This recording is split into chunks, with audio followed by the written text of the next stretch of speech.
Hola mis hermanos, buenas noches, que el Señor les bendiga.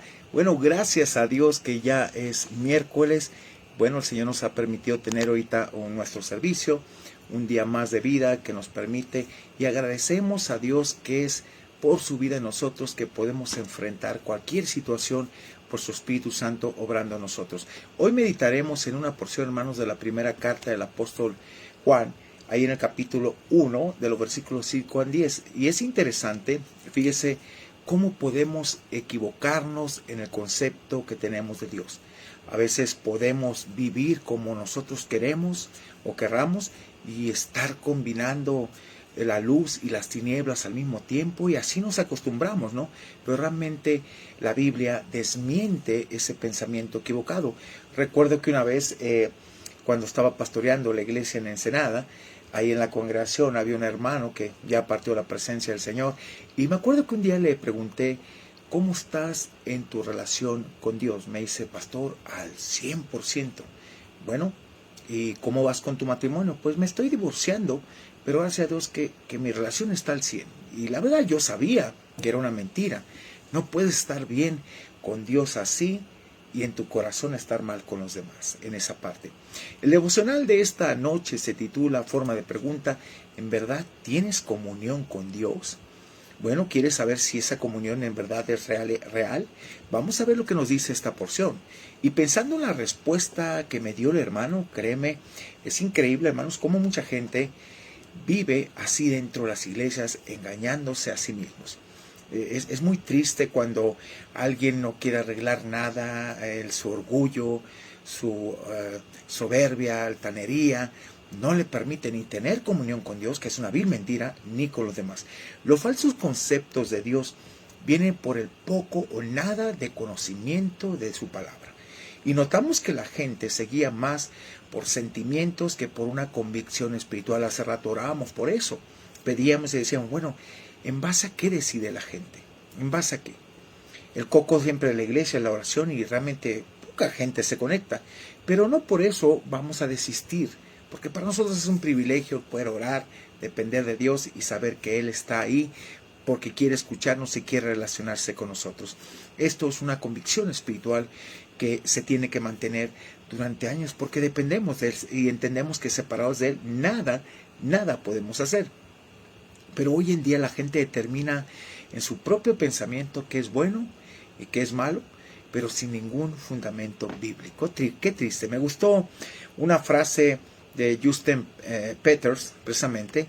Fíjese a forma de pregunta, dice: ¿deseas que Dios te hable mucho? Dice: pues abre tu Biblia y léela mucho. Así de sencillo. Así que te animo a que escuchemos la voz de Dios a través de la Escritura, y por favor, haga caso a lo que Dios nos dice. No juegue, por favor, no esté jugando ya, no es el tiempo está cerca. Así que vamos a los versículos 5 al 10. Y puesto que el objetivo, hermanos, aquí expreso de la carta de Juan es la comunión que era natural precisamente entre unos con otros, ¿sí? Tratando dicho tema, aquí el apóstol Juan, fíjese, plantea algunos principios fundamentales que forman la raíz de toda comunión genuina con Dios.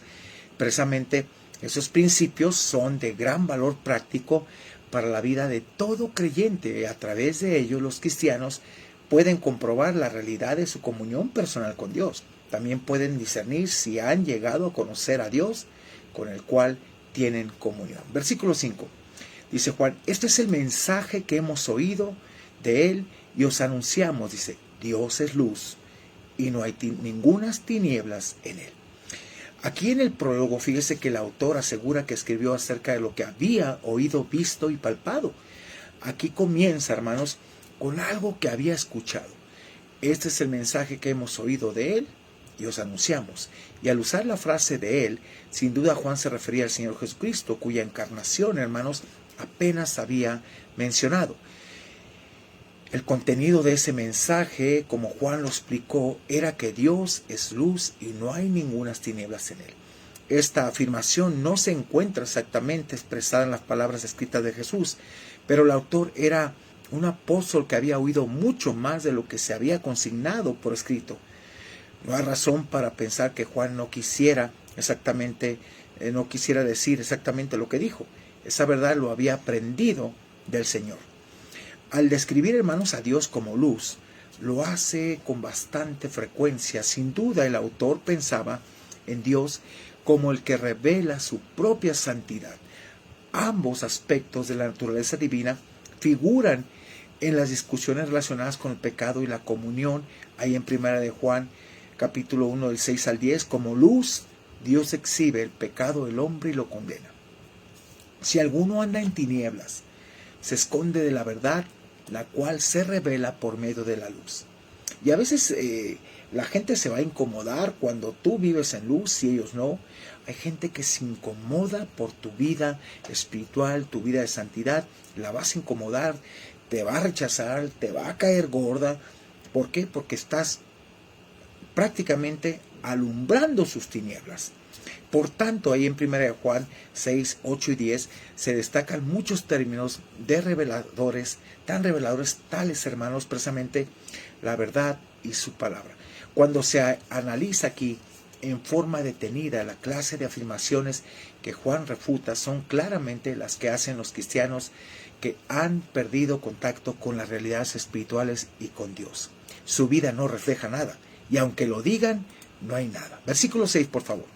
Dice, si decimos que tenemos comunión con Él y andamos en tinieblas, mentimos y no practicamos la verdad. Debido a que Dios es luz, hermanos, fíjense interesante, se puede concluir que el creyente no puede con honestidad afirmar que tiene comunión con Él mientras anda en tinieblas. Es una vil mentira. Tal como dice Juan, si decimos que tenemos comunión con Él y andamos en tinieblas, mentimos y no practicamos la verdad. Juan sabía, hermanos, como cualquier precisamente pastor perspicaz, que los cristianos a veces fingen ser espirituales mientras siguen participando de actos de desobediencia. La verdad, el apóstol Pablo tuvo que tratar un caso de incesto en la congregación de Corintio. Ahí en el capítulo 5, versículo 1 al 5, e hizo una lista de pecados por los que los miembros debían de recibir disciplina de la iglesia. A través de la historia de la iglesia, hermanos, ha sido una realidad trágica las falsas pretensiones de algunos que dicen que están en comunión con Dios. Y se revela luego en esa parte. Un cristiano que afirma que está en comunión con Dios, quien es luz, pero que a la vez lo desobedece, anda en tinieblas. Aunque diga, es que me cuesta. No, estás en desobediencia. Miente, la verdad. Juan usa la palabra tinieblas 11 veces para referirse al pecado. Versículo, por favor, 7. Dice, pero si andamos en luz. Escuche esto. Como Él está en luz. Si andamos en luz, y como Él está en luz, tenemos comunión. Y es el resultado, unos con otros. Ahora te das cuenta, en tu mentira, cuando no tienes la comunión con Dios, obviamente si no la tienes así, no la vas a tener así tampoco. Si no la tienes vertical, no la vas a tener horizontal con nadie. Pero si andamos en luz, como Él está en luz, sencillo, el resultado es que tenemos comunión unos con otros. ¿Verdad cómo nos engañamos, hermanos? Y dice, y la sangre de Jesucristo nos limpia, nos va limpiando de todo pecado, porque estamos practicando y tenemos comunión y queremos ser más santos cada día. Solo puede haber una esfera de comunión verdadera con Dios, la luz misma, hermanos. Por tanto, Juan insiste en que es en ella donde el cristiano puede encontrar la comunión. Pero si andamos en luz, como Él está en luz, tenemos comunión unos a otros. Es extraño que muchos comentaristas hayan entendido la expresión unos con otros con una referencia a la comunión con otros cristianos. Pero el autor no habla de eso aquí. El pronombre griego que se usa para expresar unos con otros puede referirse a las dos partes, Dios y el cristiano, mencionados al principio de esta declaración. La idea que Juan quería recalcar aquí es que si los cristianos viven en luz, donde también está Dios, tendrán comunión con Él y Dios con ellos, y ellos tienen comunión con Él y Él con ellos. Así de sencillo. Y el resultado de tener esa comunión con Él, ¿cuál es? La comunión también entre los hermanos. La luz en sí es la realidad fundamental que comparten, así que la comunión verdadera con Dios consiste en vivir en la esfera en la que de la experiencia que se ilumina con la verdad de que lo que Dios es. Hermanos, el andar en luz Sin embargo, sugiere que el individuo está abierto y es sensible a ella. Juan no considera que los cristianos sean personas sin pecado, no. Aun cuando anden en la luz, como lo explica en la última parte de este versículo, la sangre de Jesucristo nos limpia de todo pecado. Necesitamos todos los días confesar al Señor. Hermanos, mientras haya franqueza ante la luz de la verdad divina, los fracasos de los cristianos estarán bajo el poder purificador de la sangre derramada de Cristo. De hecho, solo en virtud de la obra de Cristo en la cruz es que puede haber comunión entre las criaturas imperfectas y Dios, quien es infinitamente perfecto. Versículo 8. Si decimos que no tenemos pecado. Cuando la gente a veces dice, no, pues gracias a este día no pequé. Hermanos, eres un vil mentiroso, perdóname, ¿sí? Porque pensaste algo, hablaste algo, te molestaste, hubo algo en ti que obviamente pecaste. Dice aquí, si decimos que no tenemos pecado, nos engañamos a nosotros mismos y la verdad aquí dice, Dios mismo no está en nosotros. Pero cuando el creyente experimenta comunión verdadera con Dios, puede sentirse tentado a pensar o decir de que está en ese momento cuando menos libre de pecado. Pero Juan advierte contra ese concepto engañoso. Yo no te puedo decir, no, gracias a Dios que no pequé este día. No, hermanos, no. Alguna actitud, algo que se te pasa, bueno, está Dios que te lo puede revelar. Salmo 139, versículos 23 y 24. Que te escudriñe y te saque todo aquello que tienes que confesarle a Dios y estar bien.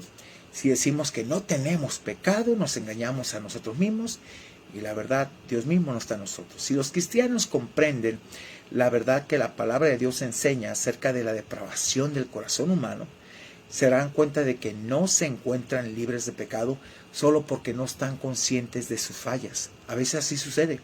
No, pues nosotros minimizamos el pecado. Y hermanos, eso es lo grave. Cuando tú llamas a lo malo bueno y a lo bueno malo. Ay, pues todos pecan. Ay, pastor, y ya te empiezas a justificar. ¿Quién es santo, pastor? ¿Quién es justo?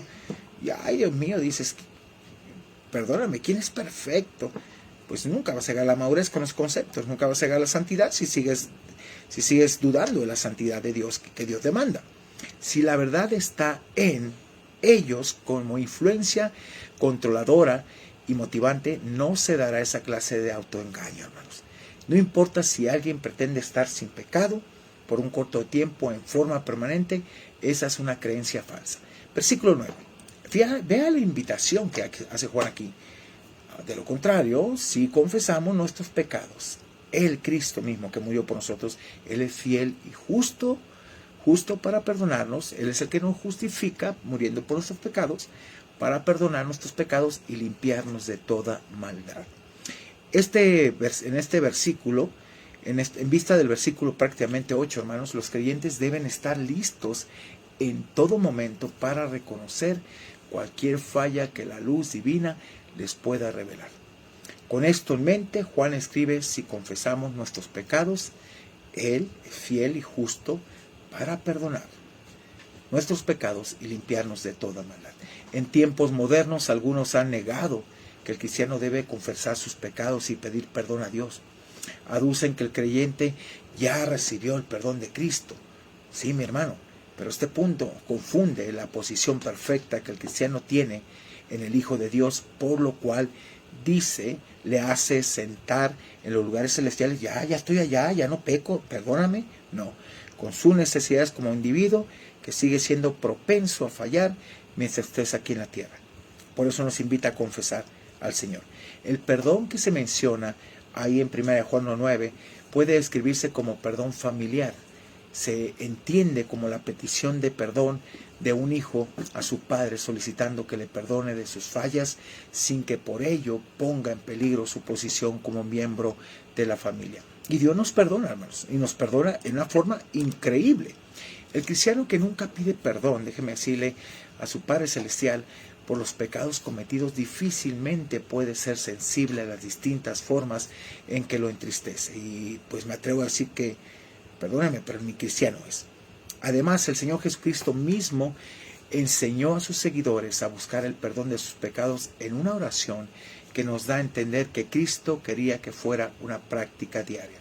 La expresión, el pan nuestro de cada día, danos hoy, que antecede a perdona nuestras deudas como nosotros perdonamos a nuestros deudores. Es una aberración la enseñanza que propone que el cristiano no debe pedir perdón a Dios en forma continua. Nosotros cuando oramos con familia al final del día, en la noche, pedimos perdón por nuestros pecados porque es necesario estar bien con Dios día con día. Y por último el versículo 10.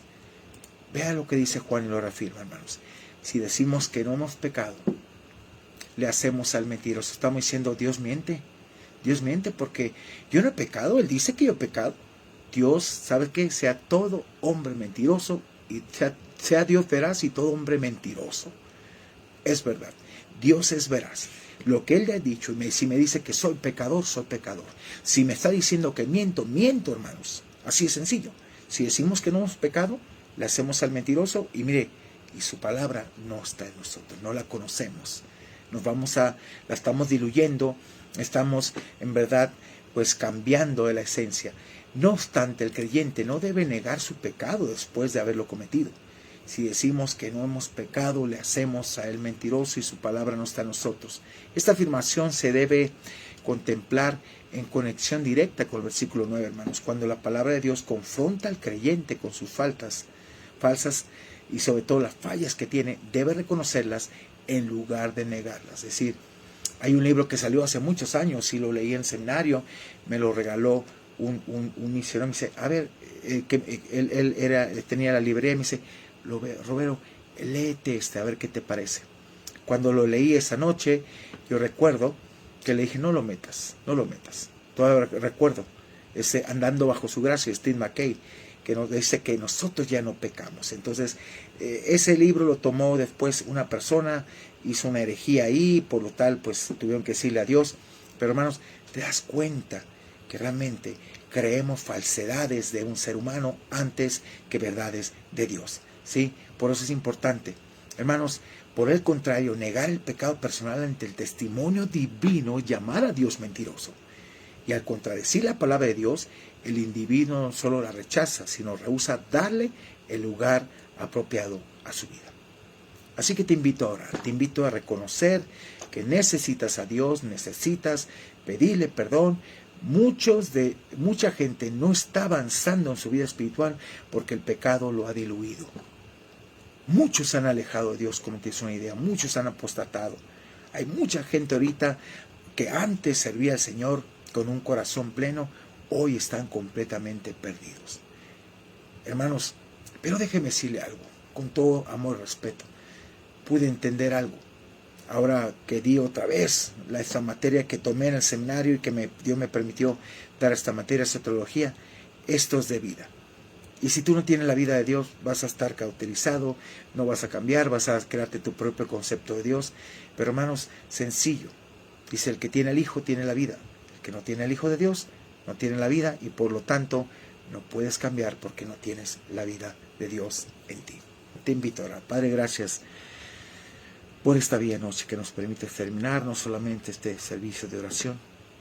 Y como siempre, Señor, somos pocos, pero no importa eso.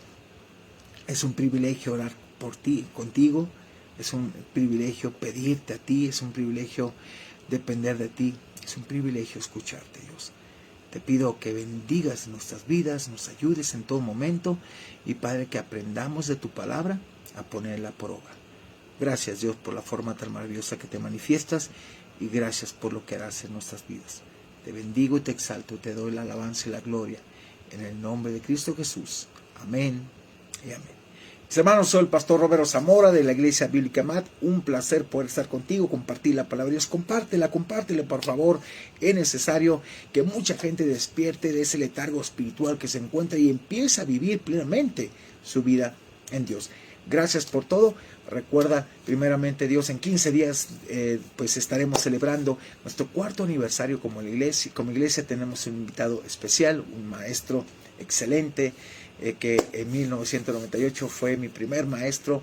Bueno, fue uno de mis maestros en el seminario y gracias a Dios por su vida, por su entrega y su pasión. Estará con nosotros compartiendo y pues estaremos pasando un tiempo como iglesia, celebrando, dando honra y gloria a Dios por todo aquello que Él nos ha permitido.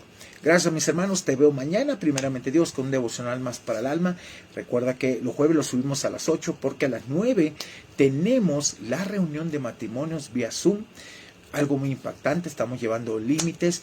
Gracias a Dios por aquellos matrimonios que conocimos en las conferencias en Tasquillo, que ahora están siendo parte de este ministerio, que se están instruyendo las cosas de Dios, quieren mejorar, quieren cambiar. Gracias a Dios. Si tú deseas unirte a este grupo de matrimonios, pues hermanos, mándame un WhatsApp y te mando la liga para que estés y puedas ser tu matrimonio edificado como ha sido durante muchos años nuestra vida edificada con la palabra de Dios. Que Dios te bendiga, te veo mañana y muchas gracias. Buenas noches.